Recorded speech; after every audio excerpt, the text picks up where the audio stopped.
Hi, my name's Stephen Ham from Archery Supplies. Behind me is a new container coming in. This one comes in from Europe, so we're going to open it up. But I want to talk about business. And it struck me, and I was thinking, is owning a business just like going to the casino to gamble? So I wanted you to think about that, because what you're going to say is, well, no, it's not. Okay, so let's just, container just come in. Don't even know what's in here, so hence the video. Right, so this container I ordered in around in August last year, and there's stuff in here that is for a local competition that's going to be a world championship, which I ordered in August last year. Right, so the container left Europe in September, so the 9th month, and we're now in mid-January, and this is a 20-foot container. Okay, there's the container right there. It's a 20-foot container. Now, so here's my first problem, right? So I was like, well, I try and fill a container to try and keep my cost down. The cost of bringing this container in, just ballpark numbers, because the cost of freight is all over the show at the moment. It went down and then it went back up, but and when I say when it moves in the vicinities of like double. Okay, so I was bringing containers in from China for a little bit over 2,000, and now they're up to 5,000. So I'm going to guess this was 5,000, but before I price up everything that's in here, and when I open it up, I've got to go and look up what I paid to freight this thing in. But I'm guessing 5,000. That's what it normally is to freight a container in from Europe. Okay. And like I said, it used to be half price from China, but now they seem to be about the same, which makes no sense because obviously China's a lot closer to Australia than Europe. Now what also happened with this container, which is why I'm interested to see what's inside it, so I'm interested to open it up. And like I do most things, they're live on things, so this container may be empty. I've done a video where they've been empty before. Was 1 week after this container was shipped out of Europe, I then get shipping documents for another container out of Europe. And I'm like, well, that makes no sense. Something's wrong here, right? Because you've just shipped a container. So I'm contacting my shipper and I'm going, well, this makes no sense. Why have you got two dates for the same container? Well, no, there's actually two containers a week apart coming from the same supplier. And I'm like, so I go to the supplier, well, this makes no sense. What did you do? Because I've only authorized one container. And if you had two 20-foot containers, that equals a 40-foot container. So now my problem is when I do this, and why I tell you this is, I think people think when you own a business, it's just like money's flowing in, okay? That you're just banking buck and you're making lots of money, right? Hence where I go back to this video about, is it just a gamble running a business, right? So there's two containers coming, which I didn't know about. So what normally happens when I do a container order, I go, how many pallets are ready? So I think a container fits 12 pallets inside of it, I think, right? It's my memory, 12 pallets. So they normally pack up 12 pallets for me. They normally say we've got 4 pallets, and I go, okay, well, I'll place another order. Let me know what number of pallets we're up to now. And they're normally packed in pallets in here. So we're going to see. It's different in China. China just fill it up. They're not pallets, right? And I'm going to say with China, what they do is they know all the dimensions of all the boxes, and I don't know how they do it, but they know exactly how much space is left in that container without filling it first. In Europe, it's not like that. Europe they pack it on, you'll see once we open this up. They pack it on pallets, and they go, there's 1 pallet, and we've filled 10 pallets. So you've got 2 pallets left. And they don't tell you they've got 2 pallets left, because they don't know how many pallets fit in a container. Then with China, the way they do it is they know all the dimensions of each boxes, and they put it into some calculator, I assume, and they go, this is the size of the container and this is how much space you've got left. And then I go, well, I order more stuff because I don't have the same calculator. I'm going, well, how much space do I have left now? So to fill a container is backwards, backwards, backwards, backwards, and then it goes full. And I'm like, cool, right. So let's open this up and let's just see what's inside, because this is a bit, to me, this is a bit like rolling the dice at a casino or on a roulette wheel to see what's inside. Because if there's only 4 pallets in here, I'm bugging, right? Because I've done my dough. It means I don't make any money on this shipment. If this container is full, then hopefully I can make money. Now, the reason I say this is because the wholesale margin on most of these products will be 10%, okay? My wages are 10%. So I spend 10% on or more on wages just to run my shop. So on a wholesale shipment, I make nothing. So that means I'm not covering costs of everything else, right? And you can talk about all the other costs of power, insurance, and my accounting fees. That's all on top of just my wages, right? So 10% is my wages. So if I sell $1,000 a year, wages are $100. So if I sell $1 million a year, my wages are $100,000 a year. Okay, so based on the number of stuff I have, you can pretty much tell how much money I make, how much I turn over, right? So and if I sell less, then I have to cut back on stuff. Okay, so it's this balancing thing. Right, let's open this up.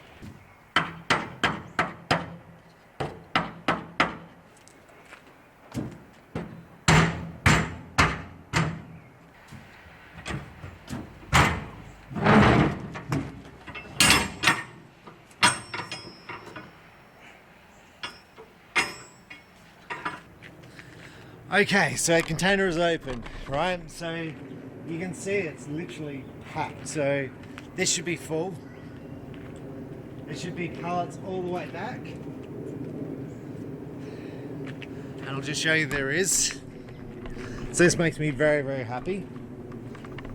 Right, all the way back, there's pallets.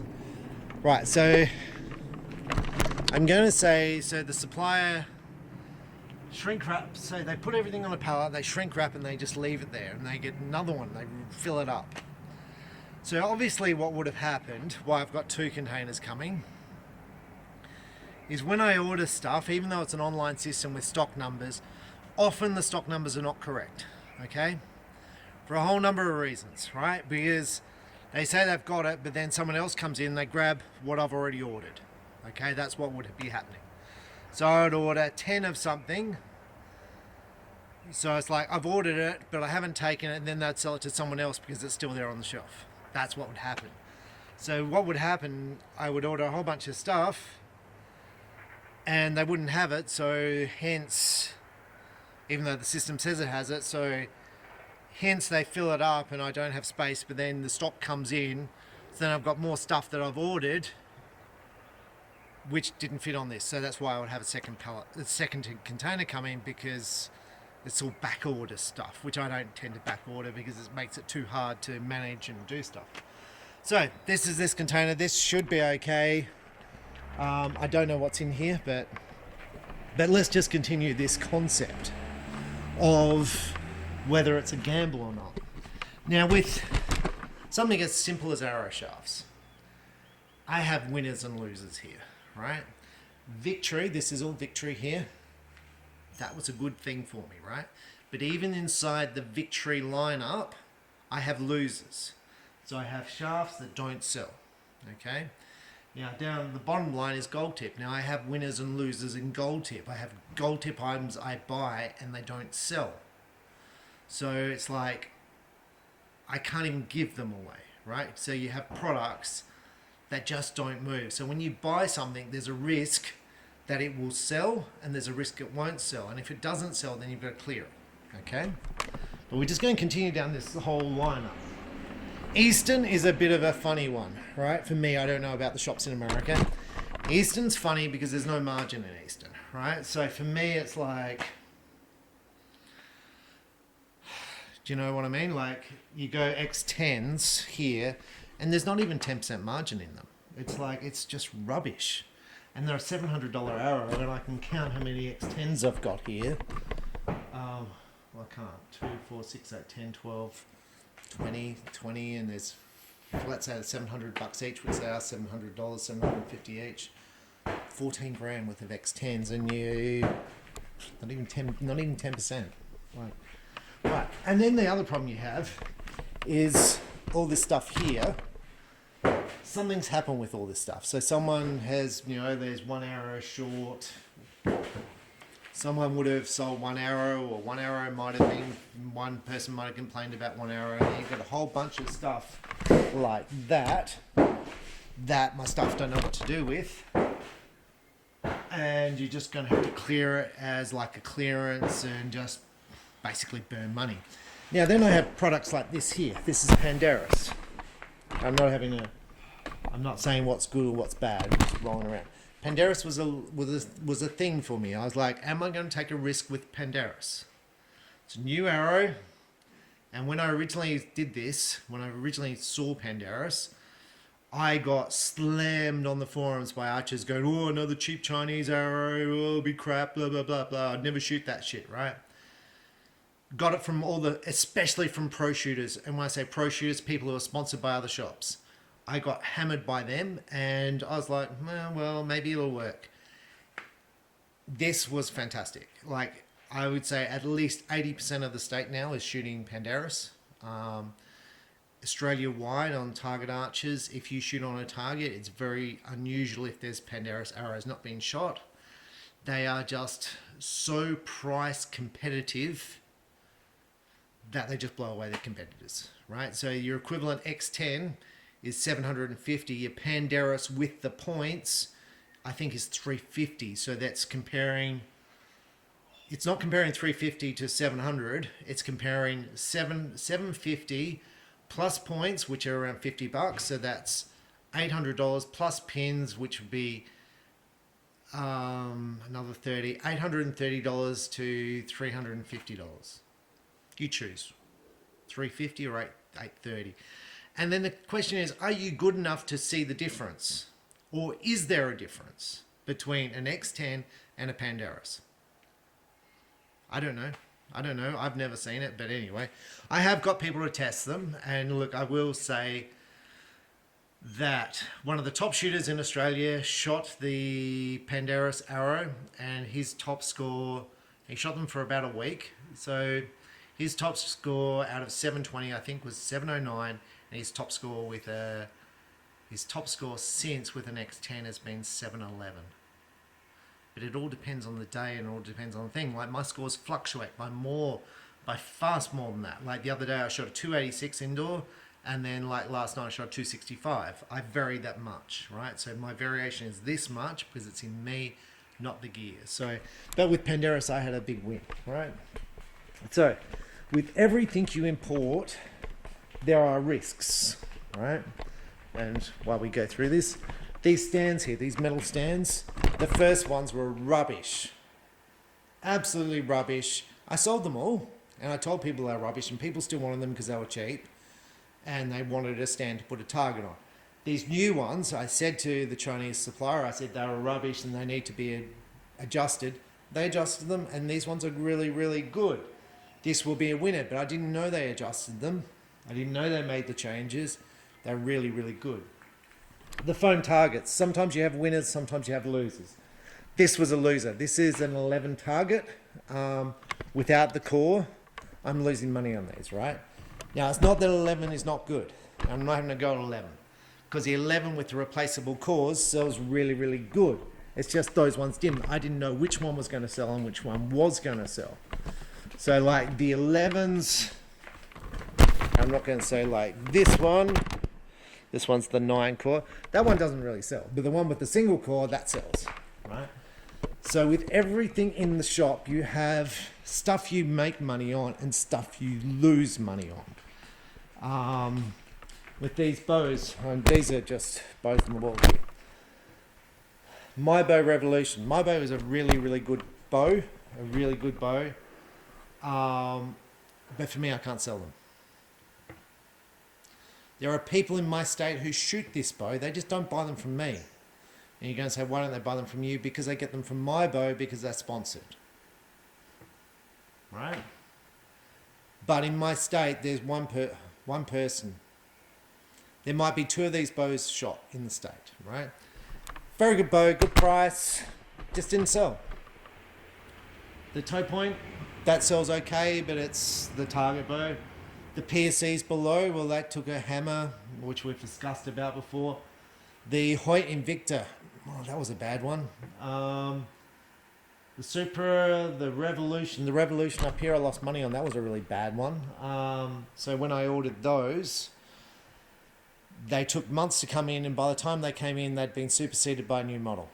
Okay, so by the time I got the bows in, I had to sell them at below cost just to clear them because it was a new model. So while I've had that bow on the wall for, let's say, 2 years, haven't sold it. So it's, but when I started, it was below cost. And now it's just how much I bleed every time I sell one, right? So I might be losing $500 on each bow, each one of those I sell.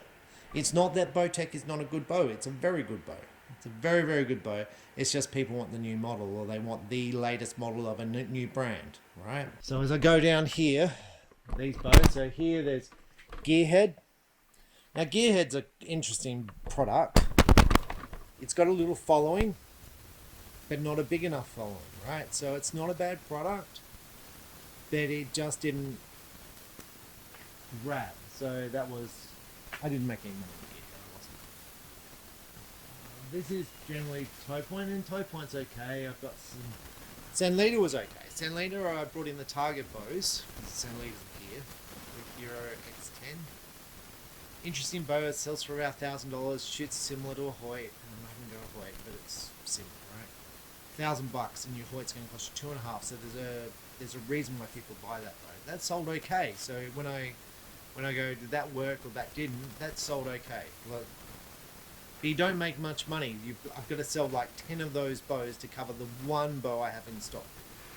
So, and are you going to sell 10 of them? The answer is no.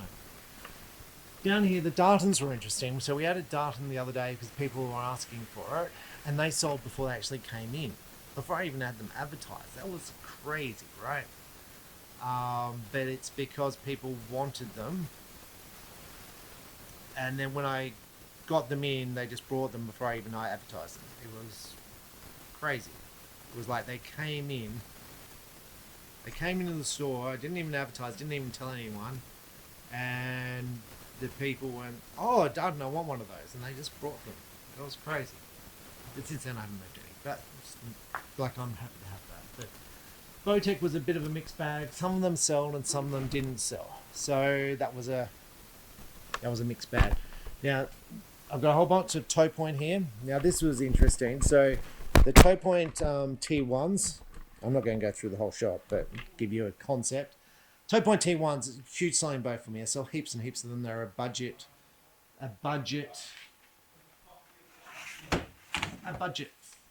like machine riser, American limbs, like $300 for the bow. Cheap, right? These things used to sell, right? Look, it's pretty.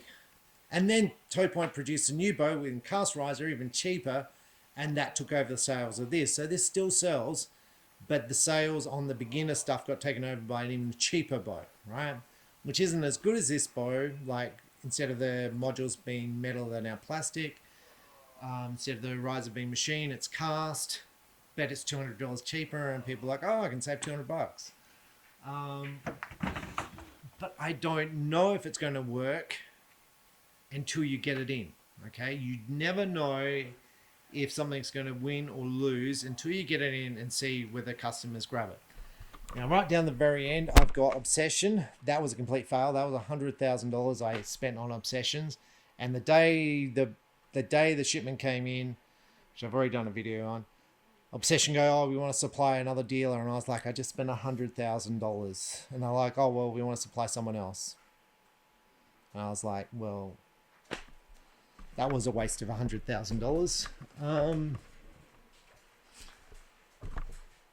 So a lot of these here, like that's still tape on. A lot of these here are recurves, right? These sell, but they sell slowly, really, really slowly. And so it's something you kind of need, but it's not worth having, if you know what I mean. So they're a cheap recurve, let's say $130 recurve. They sell, but not fast enough for the. So you make $20. You make $20 or $15 when you sell one. So your time to set up the bow, your time to show someone is not enough for the profit margin involved in that bow. All right. So not a good thing. Got some horse bows up here. Horse bows are pretty good. Biter knocks are really good as far as good sellers. Some of the other knocks are not so good, but biter. So one of my problems with biter, which is all up here, is the colors. And I'm not having a go at biter, but they have so many colors, and when we send them out, we often send out the wrong color because someone orders green and they have 4 different types of green. So what we're going to do is we've got to put and biter on their packaging. Don't say which color it is. So when one of my staff picks the item and they go fluoro green, they pick the wrong one. So then often I've got returns and I lose money on that. Quivers, sometimes you win and sometimes you lose. There's some good ones and there's some bad ones. Like obviously here, I've got endless red. I don't know why I've got endless red. It makes no sense. So T-bows, that was a fail. I thought it would be good because they were quite affordable. These are trad recurves. Look, they're a beautiful recurve at a good price, but they just didn't sell. Like these are absolutely beautiful risers. They just don't. The problem is you have too much choice. Consumers have so much choice. There are so many suppliers supplying stuff. You're competing against Alibaba, eBay, and there are so many cheap trad recurves. Like let's say that one's $200, right? There would be, just in my shop, trad recurves maybe 20 under $200. So when a consumer comes in, it gets confusing for them which one to buy because there's 20 options. And then they get even more confused because there's stuff on Alibaba and eBay and stuff, and it's just confusing for them. Longbows are... Now, sometimes, so I've got MK Archery up here. I thought MK Archery would sell, it didn't. Good brand, but maybe I haven't promoted it enough. Okay, so there's some of this is promotion. This is all Win and Win. Win and Win's a pretty good brand for me. Right, here we are with Fivix. Now Fivix is an interesting story for me. So Fivix originally I wasn't a distributor for, and I couldn't get Fivix. Fivix wouldn't supply to me, right? Anyway, I don't know what happened, but eventually I got it, right? So I don't know if the owner, John, did something and said supply him, or someone else said something. Anyway, I eventually got it, okay? There wasn't much Fivix being sold in Australia, right? It's a nothing brand, okay? And I just do a brush. It's a nothing brand, right? It was really Hoyt versus Win and Win. At the time, there used to be Samex. Samex now gone. Still made, but it's not really a top tier bow. Now, I didn't know if Fivix would sell. You can see how much Fivix I've got. That's all Fivix right down here, right? So lots of Fivix. Lots and lots of Fivix. So when you invest, let's say $100,000 into Fivix, you've got to hope it sells. Well, Fivix is my number one selling recurve bow. Now, why does Fivix, I'm going to say, it doesn't outsell Win and Win. They're selling pretty similar numbers. But why does that sell against Win and Win? Now, it has some advantages at different price points compared to Win and Win. Okay, Win and Win is much bigger range, but it has a couple of products which are like their top price limbs. Their top of the line limbs are cheaper than Win and Win limbs by a few $100s. So people go, well, it's a good limb, and it's a couple $100 cheaper, so that's a good thing, right? So, and then their top of the line risers are a couple $100 cheaper than Win and Win. So people go, well, it's a top of the line riser, and or it might be they're following people who shoot the stuff. Like I shoot Fivix just because I shot well with it. I found it shot nice, and I don't. Fivix did give me a bow, but they gave me a bow after I was already shooting Fivix. So, and they gave me one bow, right? So when I go, like, I appreciate being given a bow. I really do, because I don't get given anything. But I shoot all the bows in the reviews. I shot better with it. My scores improved, and I just continued shooting it. Right. So, but there's nothing wrong with the Win and Wins. They're good bows. I was just happy with the grip, and the bow felt nice, and the bow's been really, really solid. Yeah. Down here, I've got other bows, shade trad bows. Look, some of this stuff you win and lose on. Okay, like some of it's like I've got all the kinetic brands. Look, some of that, there's so much variety that it's overwhelming for me, and it's overwhelming for a customer to know which limb they would produce. Kinetic. Now, Kinetic is a brand. It's not a manufacturer. It's made by a company and just branded. Okay, so Fivix might produce Kinetic, Win and Win might produce Kinetic, Toe Point may produce Kinetic, and they might be sourced from a whole bunch of different suppliers. Okay, and they just put Kinetic brand on it. Okay, that's what Kinetic is. So they've got, like, this Kinetic here is a Toe Point. Okay, but there's other Kinetic stuff which isn't Toe Point. They have so much variety. And a good brand, like I said, it sells really, really well, that it's a bit overwhelming, right? So I suppose what I'm trying to get to is you have wins and you have losses in an archery shop. So it's not just a matter that you mark up 10%, because sometimes you win and sometimes you lose with products. Like here, I've got all these backpacks here. These are all Artemis backpacks sell. Now, I only have the color green left in stock. That's it. I have, I think, 90 green Artemis backpacks in stock. No black. Now you'd say, why did you stock 100 green ones? Well, what would have happened, I would have ordered, let's say, 20 of each of the colors. The supplier wouldn't have had black, because black would be the most popular, or red, or grey, and they would have filled me up with greens, because that's all they would have had. Okay, to fill the container. So that's what would have happened there. But anyway, that's, life is in an archery shop. So now on this whole casino thing, and why I raised this, is it made me think, because if you follow my videos, I do crypto as well. And a lot of people say that crypto is gambling. Okay, and then I watch shows on finance and shares, and people say that's gambling. And then I watch shows on business and stuff and investing, and people say that's gambling.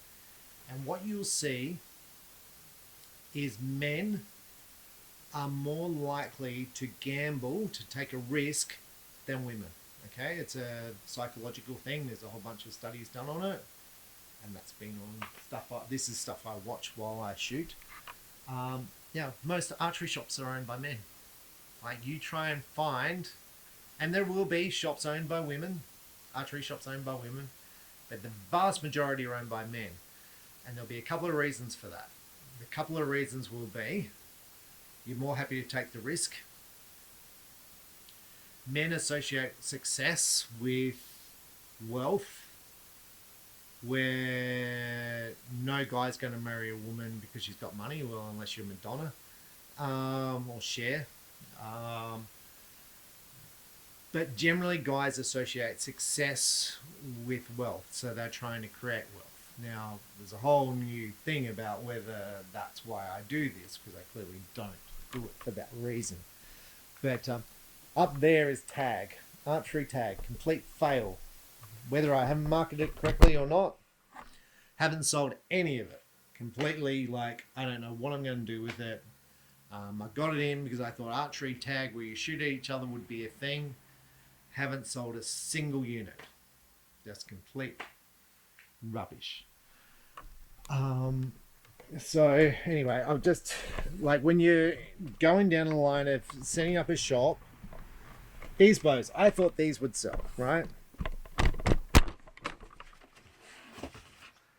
Like, they look pretty. They branded them for me. They're a light poundage 40-pound bow that goes out to 27 inches to 24. Perfect bow for ladies, perfect bow for intermediates. I thought this thing would sell. I think I'm selling them now for 120, 130 bucks each. So I'm losing about $70 on each bow I sell. And you can see how many of them I've got. And I think I've got more. So that was, it's not like, it's like cheap, and people need cheap bows. Like, that's what most of your customers want. They want cheap.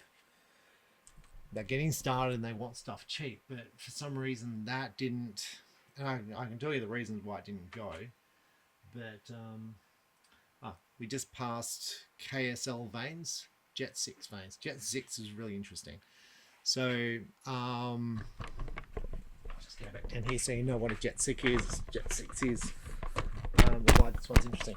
So these are spin wings, right? So for recurve, target archery, Olympic archery, a lot of people shoot spin wings because less, they're lower profile, they spin more, so less wind, affected by wind, and a lot of your Olympians will shoot spin wings, literally all of them, right? And there's lots of different types of spin wings. Now, Jet 6 here, they used to sell in Australia for, I think, $50 a pack. So that was $50, right? And they're used by Olympians, right? They're a fairly big brand, and they're different because they roll onto the shaft, so there's no edge sticking up. Now, to buy Jet 6, gonna get the number wrong, but it'll be close. He required you to spend $20,000 on initial purchase. So I ordered, that's Jet 6, and there's all Jet 6 up here, right? All up there. I suppose I've had them for a year, and they do sell. They absolutely sell. The problem is how many of them you sell. You need to turn your stock over. So, and then I see Jet 6 has just produced a new vein, which looks good. It's just I've got so much stock, right? So while I bring in the $20,000 worth of Jet 6 veins, and the postage is cheap, and instead of being, let's say, $50 a pack, they're now $30 a pack. So consumers are better off because I've invested all my money to reduce the cost of freight into Australia and invest in the product and all that. And consumers should be better off because this is now the same price as this, right? Which is crazy, right? It's good. People used to buy this at $50, right? There were people in my club shooting these when they were paying $50. Now, at $30, almost half price, do more people shoot Jet 6 now that they're half price? Look, probably the answer is yes, because a lot of people wouldn't spend $50 on veins, right? They just don't. However, not enough people buy them because there's so much variety in spin wings and only so many recurve archers that these take time to sell, right? So it's, now when we talk about losing money, Griffin veins, designed by Boning to be a recurve vein, they sell for about $70 a pack. I don't think I've sold one pack. Just like, I don't think I've sold any. Just a complete. So when you buy stuff, you've always got this, will it sell? Do I stock it? If I don't stock it at the start, if I don't stock it at the start, it won't sell. So at the moment, like Hoyt have just produced a new target bow called the Hoyt Concept, I think it is. People brought them without trying them. They just brought them, hadn't tried them. So if I brought them in now into stock, so Hoyt don't have them in stock, so you've got to order them. and wait for them to be built. They take probably 3 to 4 months to arrive. So if I order them today, a Hoyt concept, it will be in stock in, let's say, June. How many of those would I sell? Because the people who wanted one will probably already have one, right? And that goes with the Matthews title. So I brought in Matthews titles and I sold, I'm going to say 2, and I've got 3 in stock. 3 in stock. And then what happened? Matthews changed the title to be a new tuning system, so the tiles I have in stock now are worth less than I paid for them. Right? So literally on the Matthews title, I will lose money on, because the ones I will sell now, I'll lose money on, and the ones I actually made money on, I actually will lose money, because these next ones I will lose more than I made on the first ones. So the Matthews title for me is a negative to my overall sales, if that makes sense. So I sold 2, made profit. Well, I didn't, because 1 broke, so I had to pay for that. Then I got another one in that had a limb crack, so that was terrible. And then Matthews changed the title, so the 2 I sold,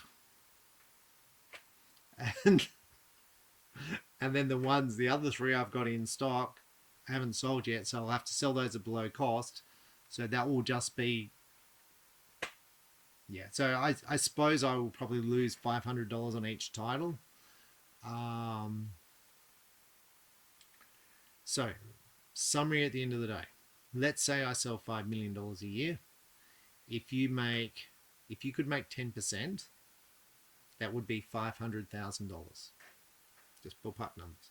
I don't make that. Don't make anywhere near that, right? So you're not making 10% in your business. So if you go, do I make 1%? 1%. Maybe 1%. So all the work, everything, working 7 days a week, running the business, maybe you make 1%. Maybe.